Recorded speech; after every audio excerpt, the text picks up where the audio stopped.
C'est ça. Alors c'est vrai que dans ces situations confuses, Jean-Frère, on prend surtout ses précautions sur ce qui s'est passé, chercher à comprendre, et puis surtout sur les explications, parce qu'effectivement le numéro 4, donc on recentre l'affaire, à l'arrivée de la quatrième course, le numéro 4, Eden Desplan, arrivé deuxième, a finalement été disqualifié. Pour quelle raison? Oui, il a été disqualifié parce que c'est pas le bon cheval. Et le veto, normalement, il y a une procédure. La procédure, c'est que le veto nous donne le rouge veto. Et après, on envoie nous le rouge paiement pour les joueurs. Mais au bout d'un quart d'heure, la veto est venue et ils n'avaient pas fait de la procédure et ils se sont aperçus que c'était pas le bon cheval en vérifiant que c'était pas le bon signalement et pas aussi que ce n'était pas la puce n'était pas bonne. Mais on avait commencé à payer le truc, on a bloqué tout aussitôt, mais il était trop tard. Mais bon, la veto, bon. Sa décharge, c'est que ça fait deux réunions qu'elle fait.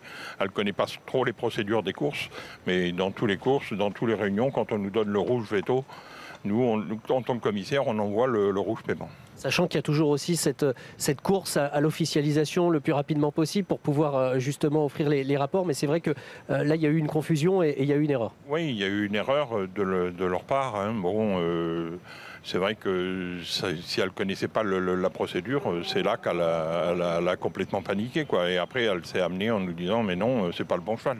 Mais nous, il était trop tard, on avait envoyé les paiements. Et nous, dans ce qui nous intéresse, c'est que ça soit fait assez rapidement pour qu'on puisse payer les joueurs. Hein. C'est le truc Au-delà de l'erreur du contrôle, il y a aussi l'erreur finalement de l'entourage du cheval qui a présenté un cheval qui n'était pas le bon. Ça, c'est encore plus grave. Bon, alors on attend l'entraîneur qui doit venir, Monsieur Émile Goutte, qui doit venir parce qu'il a reconnu qu'il s'était trompé dans le cheval. C'est pas le bon cheval qu'il a présenté. Alors bon, après, ça va être ce dossier-là va partir au niveau du cheval français, des commissaires du cheval français, qui vont statuer sur la décision qui va être prise.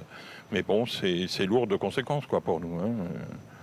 Voilà, c'est tout ce que je peux vous dire. Merci pour ces explications. Et puis PE, juste pour conclure, ouais. C'est vrai que ce n'est pas la partie de Jean-Frère, mais c'est vrai qu'après, l'aspect informatique est finalement assez compliqué parce qu'effectivement, il faut stopper le paiement des rapports pour modifier l'arrivée. Donc ça reste du domaine d'informatique.